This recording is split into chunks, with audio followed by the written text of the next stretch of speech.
They told her she was lucky to have a roof, then locked her beneath it. A mother erased in her own son's house, left to whisper her worth to concrete walls. But when silence sharpened into resolve, she didn't just reclaim her name, she rewrote the deed. What begins in a garage ends in a reckoning. Because when they tried to exile her into shadows, she brought the storm to their doorstep. It was a knife-edge dawn when I drove down Maple Street for the first time, my little sedan loaded with boxes labeled in fading Sharpie. Mom's teacups, garden gloves, books I'll always read again. Each box tugged at my heart like a silent plea. Make it okay. They watched as I pulled into the driveway of my son's suburban home. Two-car garage, manicured lawn, picture-perfect windows aglow with morning light. I turned off the engine and leaned my forehead against the wheel. It had only been 6 months since Walter died, those months drained of his gentle laughter and the familiar scent of his aftershave. When my savings began to thin, Logan, my only child, said, "Mom, come live with us. We want you here." I told myself it wasn't a handout. Not entirely. It was family.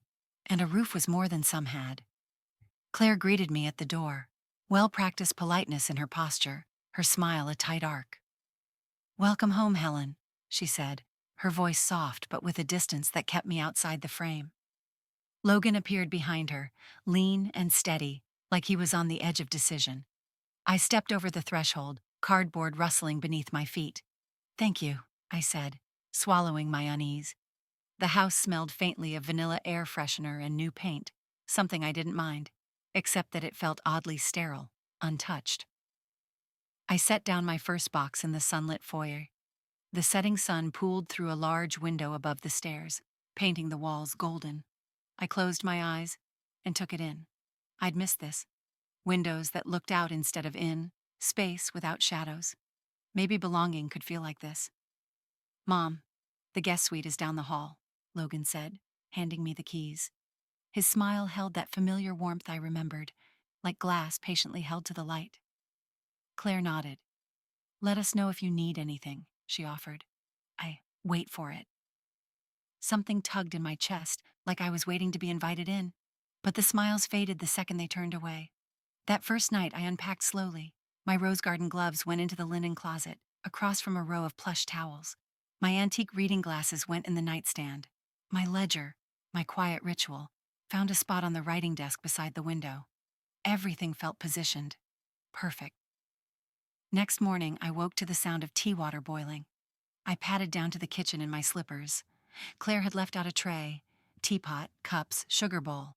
It looked neat, too neat. "Thought you might like a head start," she said through the open door. "Help yourself."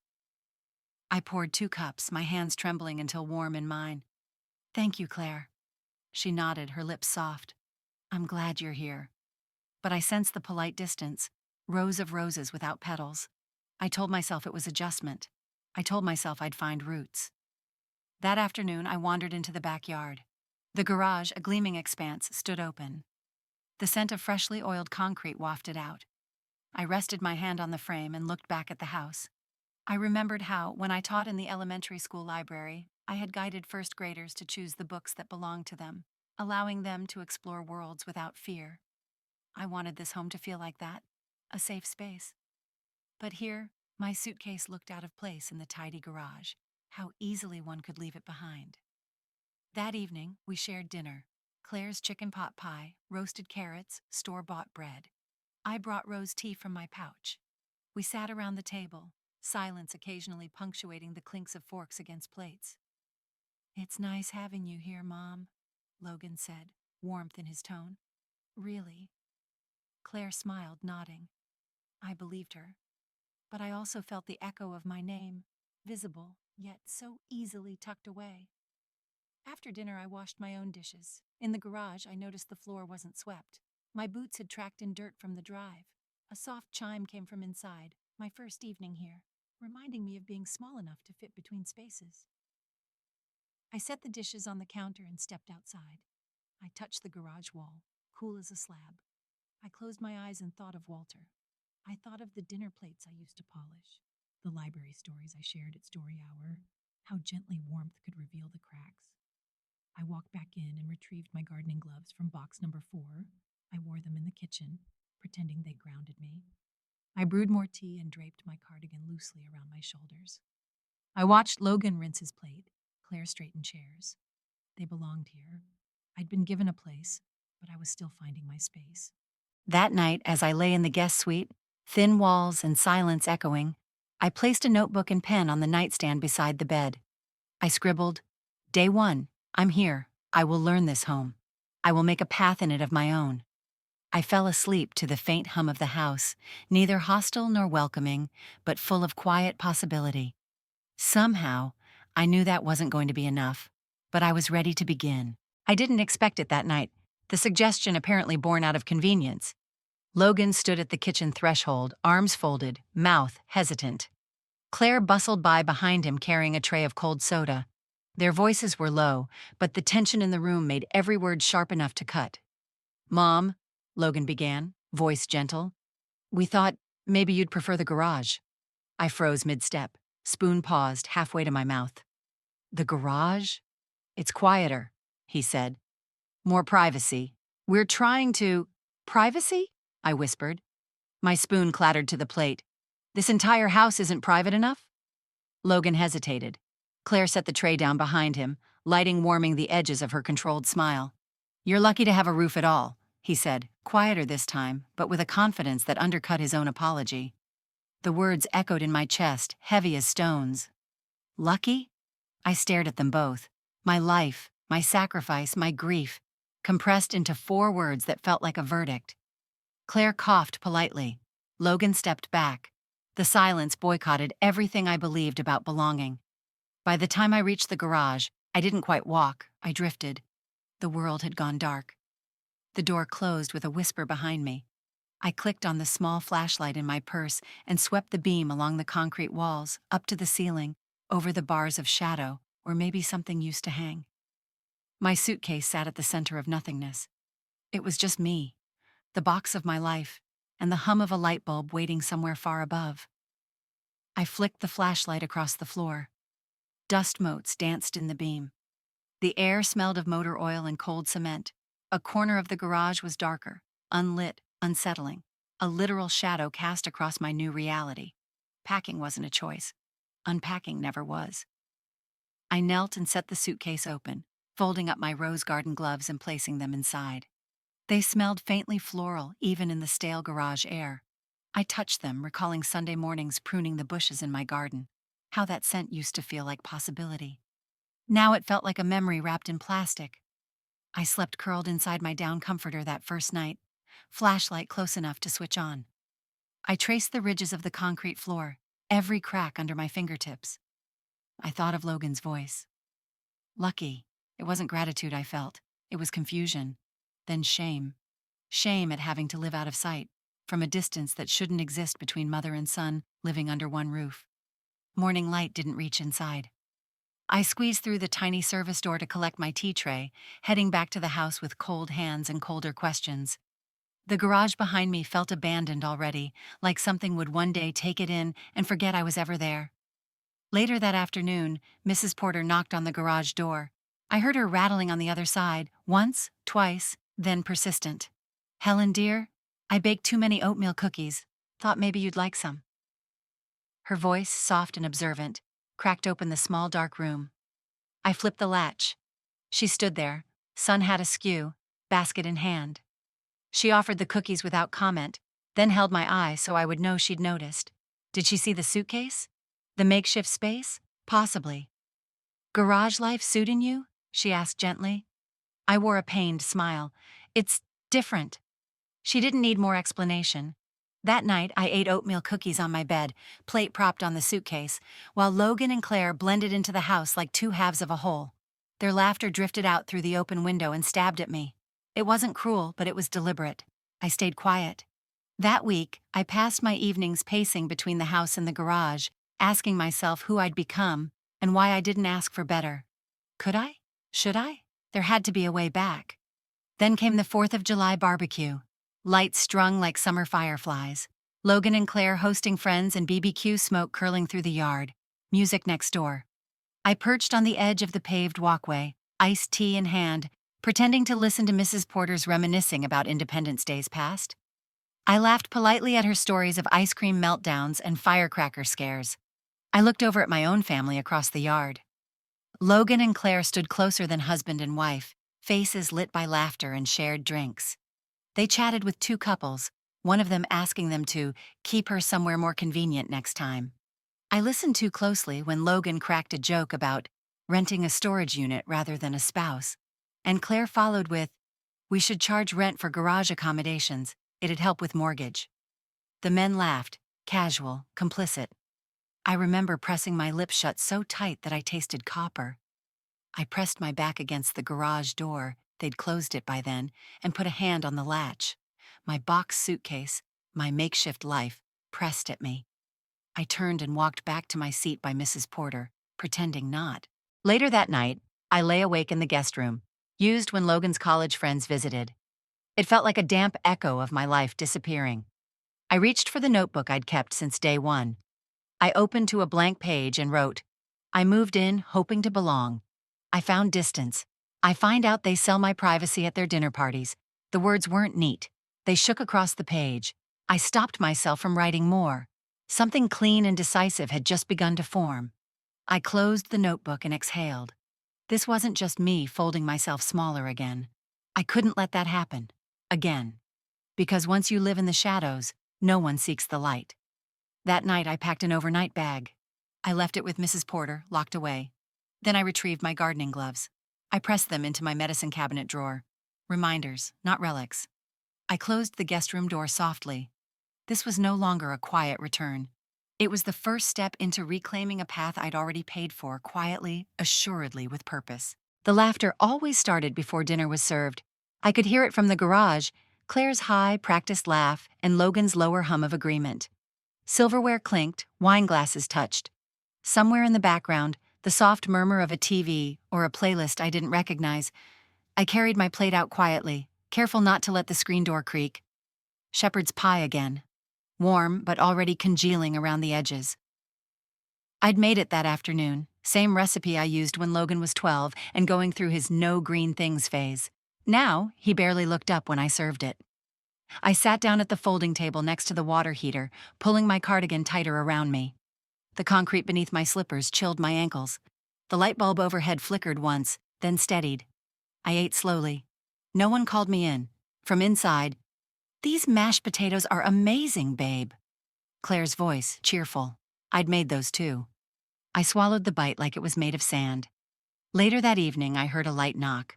I opened the side door to find Mrs. Porter, holding her signature tin of molasses cookies. "I noticed the garage light on again," she said gently. "Thought you might want something warm." I stepped aside and let her in. She took a moment to glance around. The folding chair, the portable heater, the tiny plate drying rack. "You're living out here?" she asked, not unkindly. "Sleeping mostly," I said, managing a smile. "They think I need privacy." Mrs. Porter nodded slowly. "He's always been polite," she said, placing the tin down, "but not kind." I stiffened. She noticed. "I don't mean it cruelly. I just remember you coming to school plays, staying after class when Logan forgot his homework. You gave him so much. This doesn't feel like much in return." I didn't know what to say. My throat felt thick. She touched my shoulder gently. "You don't have to accept less just because it's family." That night, I couldn't sleep. I lay under the weighted blanket Claire had tossed onto the cot like an afterthought. The portable heater buzzed like a distant bee. I pulled the corners tighter around me, trying to shrink the way I'd learned as a girl, neatly, quietly, invisibly. In the dim light, I saw the old sewing box near my feet. I used to patch Logan's jackets with that box. He once told me at 10 years old, "Your stitches are better than the stores." I'd believed him then. The next morning, I found an old notebook tucked behind the garden gloves in my tote. I opened it, touched the pages. I hadn't written since Walter passed, but my fingers found the pen anyway. They laugh without me. They eat what I cook, but do not invite the cook. A shadow has more presence than I do at that table. Claire passed me that afternoon in the hallway. She offered a smile, breezy and hollow. "Just letting you know, we're having a few friends over tonight. Might get a little loud." I nodded. "Should I make something?" She hesitated. "Oh, no need. We've got it covered." I waited for her to ask if I'd join them. She didn't. I closed the garage door behind me and boiled water for tea on the single burner Logan had bought from a discount store. I sipped it from my chipped rose mug, watching condensation bloom against the window. The laughter returned. Same voices, same clatter. This time, it stung deeper. Later, I wandered into the backyard. It was empty, wind sweeping dry leaves across the patio. I traced the lines of the flower bed with my foot. Then I saw something through the curtain. A dining table surrounded by faces. Claire in the center, gesturing as she spoke. Logan leaned back, laughing with his friends. A guest pointed at a picture on the wall. My picture, me and Walter on our anniversary, the one I thought they'd packed away. It hit me then. My life was still in the house, but I wasn't. I sat under the maple tree, eyes fixed on the garage door, and the ache pulled me backward. To another table, another cold chair. I was 7. My mother set down my plate in the laundry room that night. "Your father's tired," she whispered. "Don't bring your chatter to dinner." I'd eaten beside the dryer, knees drawn in, listening to the noise of family behind a closed door. She'd told me once, "Be small to stay safe." And I'd believed that too. But now I was 68, and I had been small long enough. That night I wrote again. I am not a guest. I'm not an afterthought. I'm someone who once belonged at the center. I need to remember how to belong to myself. It started with a basket, a small woven thing I'd had for years. It sat neatly on the corner of the kitchen counter, holding my morning comforts: chamomile tea, a jar of blackberry preserves, 2 ceramic mugs from an old craft fair. A space of my own in a house that wasn't. One morning I came downstairs and it was gone. Claire stood by the sink, unloading the dishwasher with the same stiff efficiency she used to greet me. I glanced around. No sign of the basket. Not on the counter, not on the shelf, not even in the pantry. "Did you see my kitchen basket?" I asked gently. Claire didn't turn. "Oh, I tucked it away, just trying to optimize space. The counters were getting crowded." She said it like a favor. A helpful edit. I nodded slowly. I liked it where it was. She closed the dishwasher with a sharp click. "Of course, I just thought it might look cleaner this way." Later that day, I found the basket jammed behind the paper towels under the sink. The lid was warped, the jam jar broken. My floral mug had a hairline crack, right through the handle. I didn't say a word. That night, I reheated leftover stew, only to find half of it missing. No note, no mention. Just enough left to remind me someone else had been fed. When Logan got home from work, I tried again. "Did you see where Claire moved my things?" I kept my voice calm, my tone low. He rubbed the back of his neck, barely looking at me. "She's just organizing. It's not a big deal." It felt, I hesitated, like I was being erased. He laughed, not cruelly, just tiredly. "Mom, it's just space management. Just space management." Like I was a misplaced file. Like claiming the corner of the counter had been an inconvenience, not an anchor. That night, I opened the fridge for some water. The bulb flickered. The chill hit my chest like a slap. All my items had been pushed to the bottom shelf, crowded into one corner. A sticky note marked, "Mom's." Claire's almond milk sat up top like a throne. Her meal prep containers lined the middle row in military order. I found my yogurt had expired, uneaten. I threw it away silently. I returned to the garage, turned on the small lamp, and sat cross-legged on the cot. The only light came from the bulb swinging low near the ceiling. I stared at the frayed rug, at the dust gathering under the washer, at my framed photo of Walter, now slightly bent after being moved, then buried, in a drawer I'd never opened. At church that Sunday, I lingered by the refreshment table longer than usual. Marcus found me, balancing 2 cups of burnt coffee, one of which he handed me without asking. He always noticed. "You look tired," he said. I managed a faint smile. "I guess I am." He took a sip of his coffee, then leaned slightly closer. "Everything all right at home?" I stared at the surface of my cup. "Claire's just rearranging things, making room." "For what?" I looked up. He didn't smile, didn't blink, just waited. I said nothing. After a moment, he nodded once.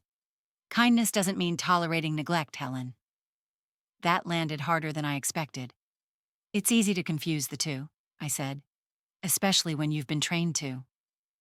The next day, Marcus knocked on the side door of the house. I was in the garage, folding laundry on the crate I used as a makeshift table. He held a mason jar of soup. "Still hot," he said. I took it gratefully. "You're too good. You're too quiet," he replied, before glancing behind me. "This where they've got you now?" I nodded. "Not even a space heater?" "No." He looked like he might speak, then changed his mind. "I've got a guest room," he said finally. "I live alone, if this ever feels like too much." "It already does," I said, surprised to hear it aloud. He offered a nod of understanding. "Well, if you ever need the option, it's yours." That night I came home late from a library book club. Logan and Claire were already upstairs. I walked toward the garage, feeling the usual ache in my knees, the cool draft winding through the hallway. But when I reached the door, something was different. No knob, no keyhole, just a keypad, and a note taped across the middle. "Garage lock updated for security. Ask Claire for access." My hand trembled as I touched the smooth metal where the keyhole had been.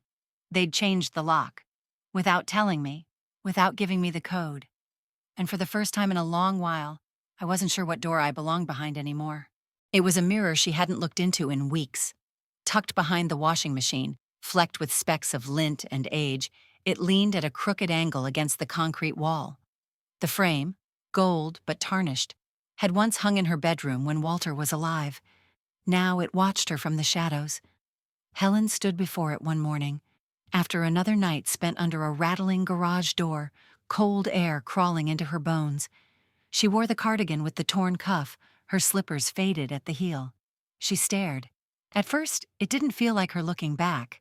Pale skin under bad lighting, sagging eyes, mouth set in a shape that had become too practiced in smiling politely. Then, her voice broke the silence. "I deserve a home." She said it quietly at first, barely audible over the buzz of the overhead bulb. Again, "I deserve a home." Then steadier, "I'm not a mistake. I'm not disposable." The reflection held. The woman in the mirror wasn't glamorous, but she was still there, still standing. She repeated it every morning after that, a ritual, a reclaiming. Later that week, she opened the small file box she kept in the corner behind her luggage. It had traveled with her from their old house in Kansas, scrapbooks, legal papers, Walter's VA forms. She hadn't touched it in months. She thumbed through the documents until her hand stilled on a folded manila envelope. The deed. She pulled it out, unfolded it slowly on her lap, and stared. Under primary owner, it read, "Logan T. Carlisle." Beneath a second line, "Helen M. Carlisle, Joint Trust Revocable, signed October 14th. She blinked. October 14th. That was the date of Logan's birthday last year. She remembered Claire asking her to sign something for insurance purposes that morning. An update, they'd said, to make things smoother in case of emergencies. She had been making scrambled eggs. Claire had handed her a clipboard. She'd signed without reading. Now the house was in his name, with her as a silent co-trustee. Helen set the paper down and felt the breath leave her chest. It hadn't just been the garage. It had been a steady reorganization of her rights, her role, her value, one disguised as help, one sealed with polite language and familiar voices. They hadn't just put her out of the house. They'd papered over her existence within it. That night, she looked into the mirror again. She whispered, "I deserve to be seen." She traced a finger through the dust, carving the outline of a door. Then she added, "And I'm not asking anymore." She slept on the cot, but she didn't toss. And for the first time in months, her dreams weren't silent. They were sharp and waiting. She began with a notebook, not a new one, just the old green spiral bound she'd used for recipes in another life. She crossed out the title, "Easter Brunch, 2017, and wrote in small, precise letters across the top, "Record of changes." Page 1 began with a date. January 6th, lock changed on garage door. No explanation, no key provided. She listed it like a ledger, not anger, not speculation, just fact. Helen had never thought of herself as methodical, but something in her had always responded to truth on paper. Now, it became survival. Each page documented another shift. Photographs stapled in corners, her wicker chair missing from the front porch, her laundry basket tossed into the corner of the garage like a forgotten package. January 9th. Found framed family photo removed from hallway wall. replaced by framed quote, "Gratitude starts with humility." She took pictures of that too. Tally marks filled the margins. Each line stood for an item moved, removed, or discarded.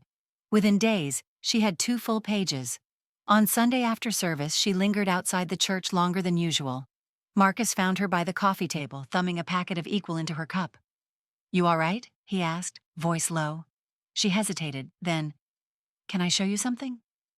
They sat on the back pew, far from the chatter of the foyer. She opened the notebook. He read in silence.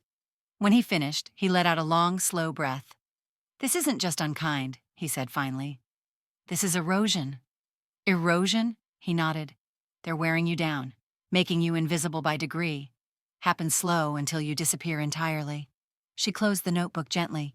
He tapped it once with a calloused finger. "Document everything. Don't just feel it. Prove it."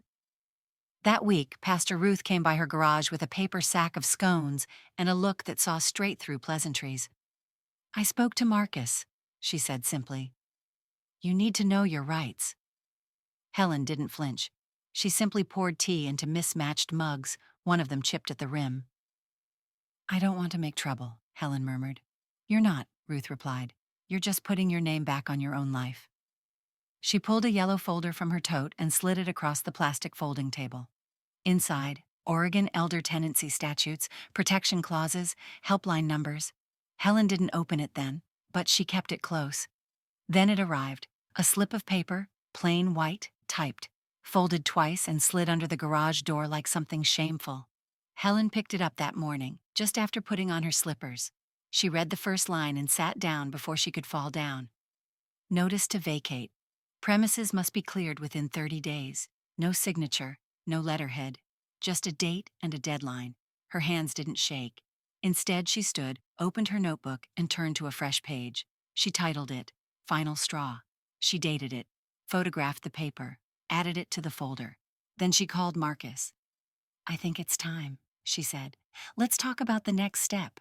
The county clerk's office smelled of lemon cleaner and dust.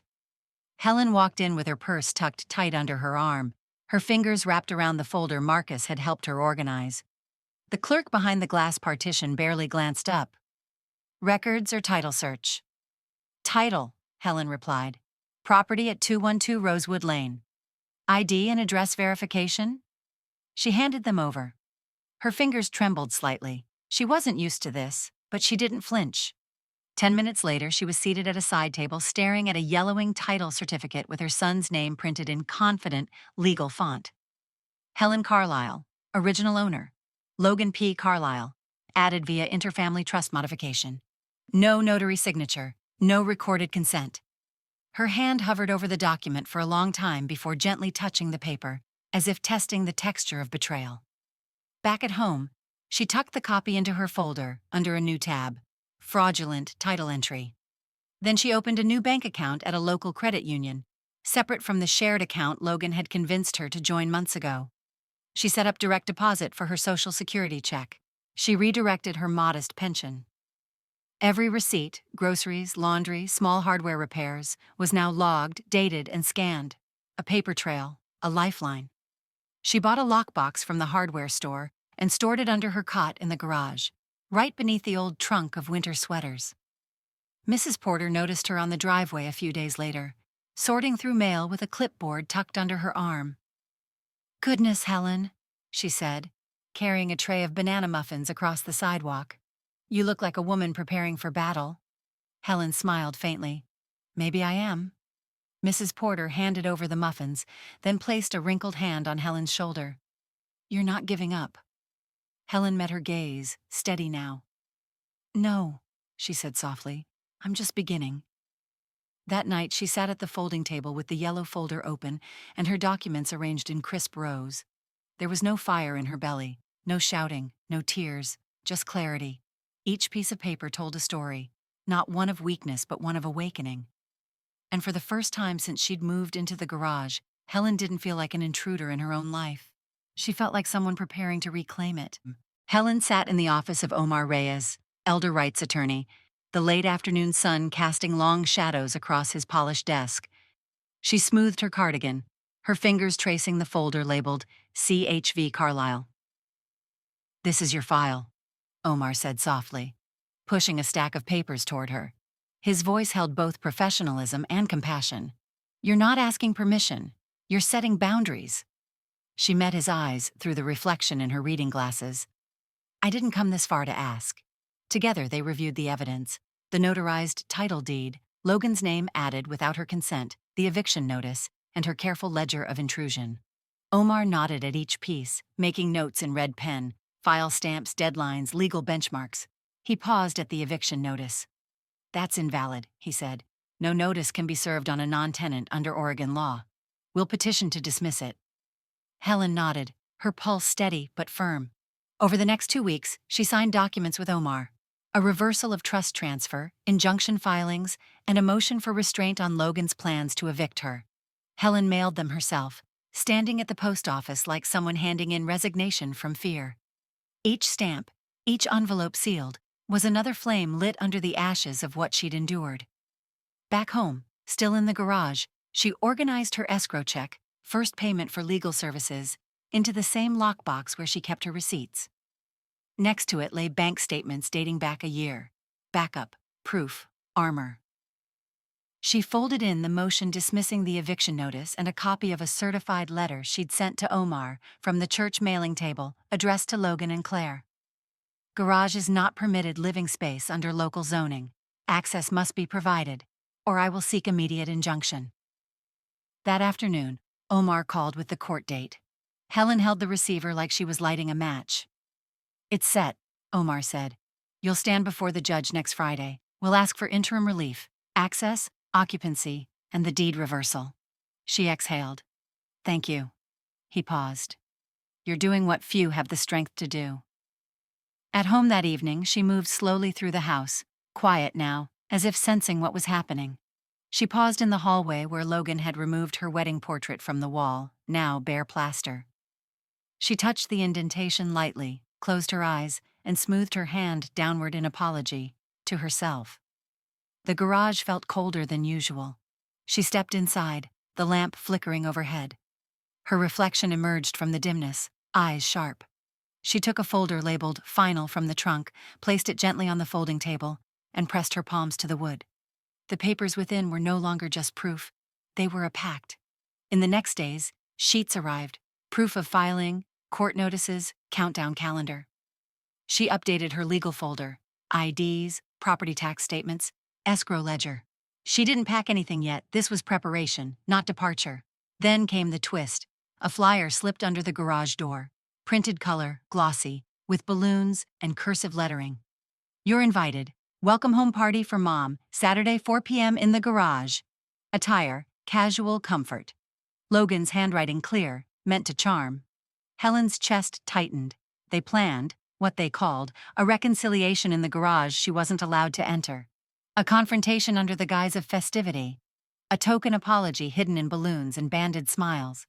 She slipped the flyer into Omar's file under Exhibits, thumbed 2 tally marks beside it, and added Evidence, patronizing control. That night, she looked into the mirror. She tapped it gently. "Let's show them how bright I can shine," she whispered. There was no bravado, no anger, just resolve. The match had been struck. Now the flame would rise. The sky that Saturday was overcast, moody, as if mirroring the tension Helen carried in her chest. She stood outside Logan's front yard, the gravel crackling beneath her heels. Behind her, attorney Omar Reyes closed his briefcase and adjusted his tie. Beside him, Carol Lindley from the county registrar's office double-checked her clipboard. From inside the garage, laughter spilled. Artificial, bright, unwitting. The sign was taped above the frame: "Welcome home, Mom." In glitter lettering, Claire's handwriting unmistakable. Helen smoothed the front of her crimson coat. The color had felt bold in the store. Today, it felt earned. "Ready?" Omar asked quietly. Helen didn't answer with words. She stepped forward, heels tapping against the concrete like punctuation marks. The garage door was open, the party in full swing. Folding chairs were arranged in a semicircle. A string of fairy lights wound around Claire's Instagram backdrops, cupcakes in neat rows. A speaker played a low jazz track, trying too hard to feel expensive. Logan turned, plastic cup in hand, his laugh fading as he saw her. Helen, he said, blinking like a man who'd forgotten he had a mother. You. you came? Helen stepped over the threshold, past the dessert table, the balloons, and the fake warmth. Omar followed, clipboard in hand. Carol gave a polite nod to the guests. You told me not to come inside, Helen said calmly. But since you brought everyone here. She turned to the crowd, gaze sweeping over familiar but unseeing faces, neighbors, church acquaintances, Claire's influencer friends. I thought it was time you all saw what hospitality looks like in this house. Claire stepped forward, her smile stitched too tightly. This was supposed to be a peace offering, she said, voice brittle. We wanted to surprise you. Helen looked around at the curated props, the perfectly centered cake. You're celebrating in a garage I wasn't allowed to sleep in. This wasn't for me. It was for you. Gasps flickered through the group. Mrs. Porter stood near the back, eyebrows lifting sharply. Marcus had his arms crossed, face unreadable, but still. Omar cleared his throat and stepped beside Helen. This property, under revised legal deed, is no longer under Logan or Claire Carlisle's authority. Effective immediately, any celebration, use of residence, or occupancy beyond standard visitation must cease. Logan scoffed. What the hell is this? Carol from the registrar held up the notarized document, turning to the crowd. Filed and registered under the Oregon Elder Estate Protection Act. The deed reversal is valid. Helen Carlisle is sole title holder. Silence fell. Someone's cupcake hit the ground with a quiet thud. Helen walked to the center of the garage and turned slowly, making eye contact with as many faces as she could. This isn't just about a garage, she said, voice steady, strong. This is about a woman who gave everything and was given a concrete floor in return. Claire's lips parted as if to retort, but Mrs. Porter stepped forward first. She's telling the truth, Porter said flatly. I saw her eating alone every Sunday. That wasn't inclusion. That was erasure. Logan's face began to color. You could have talked to me, Mom. I tried, Helen said. For months. You heard me as background noise. Marcus stepped beside Mrs. Porter. Some of us tried to tell you, but kindness isn't earned through control. The crowd slowly turned, conversations shifting, eyes falling away from Logan and Claire. Omar handed Logan the official court document. You have 30 days to vacate. After that, trespassing laws apply. Claire's voice cracked. You can't be serious. This was just supposed to be symbolic. Helen's eyes locked with hers. It was, and symbols matter. You used mine to make yourself feel generous. Now I'm using it to show what strength looks like. She turned, exiting the garage with a final glance back at the glittering sign. As she passed the guests, some offered silent nods. Others looked away in shame. When she reached the sidewalk, the sky opened slightly, sunlight cutting through a patch of gray. Inside her pocket, Helen felt the folded paper she hadn't yet read aloud. Her final speech? Never needed. Because truth didn't need embellishment. It only needed to be seen. The knock came just after dusk, not urgent but persistent, the kind of knock that came with too many words tucked behind it. Helen opened the door of Mrs. Porter's spare room to find Logan on the porch, shoulders hunched, hands in his jacket pockets. He looked older than he had at the party, smaller. I figured you might want to talk, he said. Helen stepped aside, not with invitation, but tolerance. He followed her into the modest living room, the lamp casting long shadows across the crocheted blankets and framed cross-stitches Mrs. Porter had arranged. He sat, but didn't relax. You embarrassed us, Logan said finally. Helen crossed her arms. Number I revealed you. He blinked. It wasn't supposed to get this far. It was just temporary. Helen met his gaze evenly. So was my dignity, apparently. He opened his mouth to reply, then shut it again. I paid for that house, she said. I raised you in it. You turned it into a stage for convenience. He flinched. I'm not angry anymore, she continued. I'm aware. There's a difference. He stood abruptly. So what now? You just cut me off? No, Helen said, voice steady. I draw the line. You decide if you meet it. Respect isn't optional anymore. That night, Logan left without slamming the door. It felt like the truest apology he could manage. Helen stood in the hallway long after, the quiet pressing in. A soft knock came from Mrs. Porter's side of the house, followed by her voice. Tease on if you need. Helen didn't answer, but a smile tugged at the corner of her mouth. She moved in officially the next day. Temporarily, she reminded herself. Her things stayed boxed, her toothbrush balanced on the edge of the sink, her shoes tucked neatly near the entryway. Still, it felt warmer than any part of Logan's house ever had. Every morning, she made tea and sat by the window overlooking Mrs. Porter's rose bushes. They bloomed late that year, stubborn, vibrant, unbothered by expectation. Helen found rhythm again. Walks with Marcus, weekly check-ins with Attorney Omar, Sunday choir with Pastor Ruth. Small things, solid things. One afternoon, while organizing her documents in Mrs. Porter's sunroom, she noticed a small envelope tucked among her mail. No return address, no handwriting she recognized. Inside was a folded sheet of notebook paper. Dear Grandma, Dad says you're staying somewhere else now. I don't really get it, but I saw what happened at the party. You looked strong. Claire said you were overreacting, but she always says that when she's wrong. I miss your stories. I saved your teacup from the trash. It's in my room now. If you still want to be my grandma, I'd really like that. Love, Ellie. Helen's breath caught. She read the letter twice more, then pressed it gently against her chest. There would still be grief, she knew.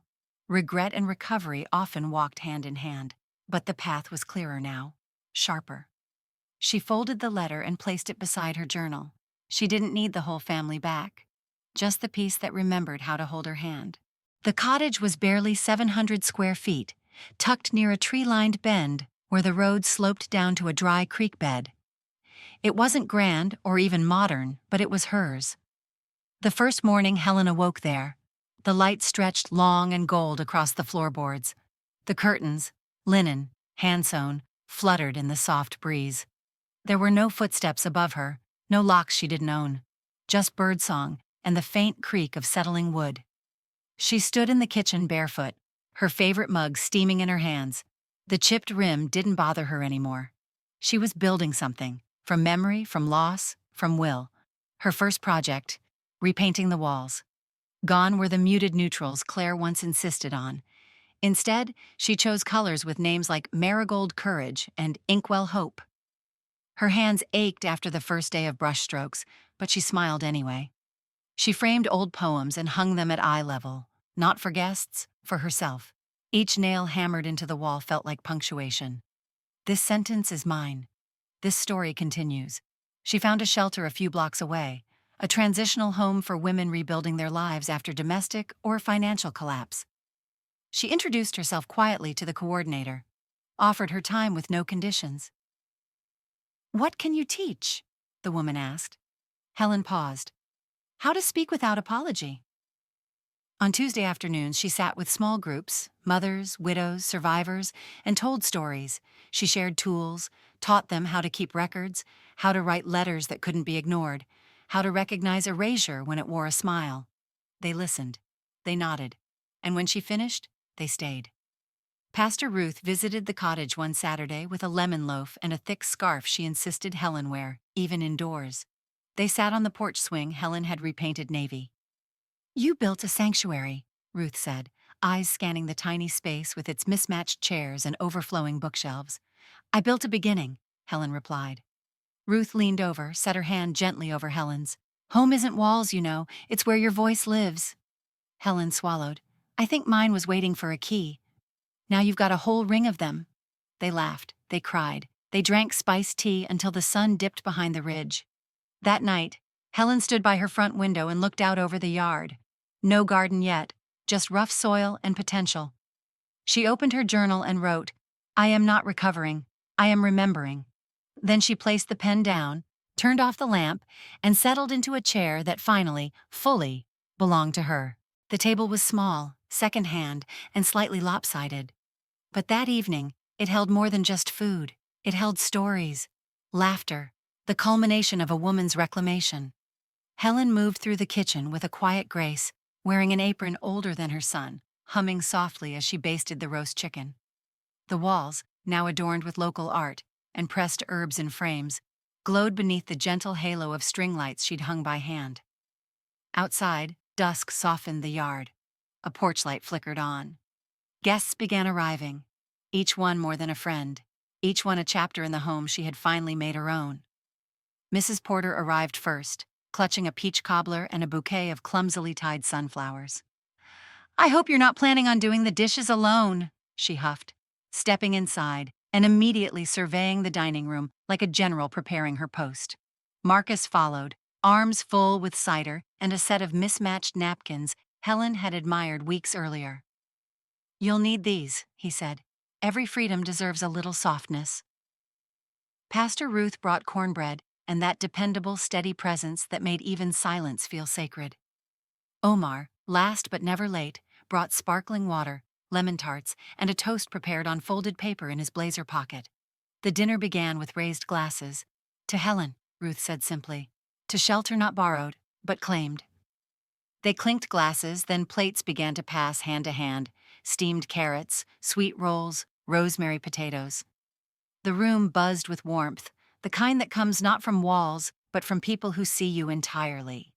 Helen laughed at Marcus's jokes, wiped tears at Ruth's soft affirmations, nodded along to Omar's passionate theories about generational courage. She didn't speak much. She didn't need to. The space spoke for her. Later, they moved to the front room. No one commented on the mismatched chairs or the chipped ceramic vase on the windowsill. These were people who understood that imperfection was another name for truth. Helen poured tea. She watched them relax. She let herself breathe. On one wall hung her latest painting, a sturdy house beneath a swirling sky, clouds edged in gold, not thunder. In the corner of the painting, a small woman stood at the door, not knocking, not hiding, just standing, waiting no more. As the night wound down and coats were gathered, Pastor Ruth turned back before stepping out the door. You really gave them a forecast, she said, smiling, but you're the one who weathered it. Helen's voice was soft, but sure. I didn't just give them a forecast, she said. I reclaimed my shelter. The door remained open a moment longer, framed in light, laughter still echoing in the hall. Then it closed gently behind her guests. Helen walked through her quiet home, touching the backs of chairs, the top of a framed photo, the spine of a favorite book. This house had no ghost of erasure, no locked doors, only rooms where her voice lived freely. She paused before her painting, fingertips brushing the corner.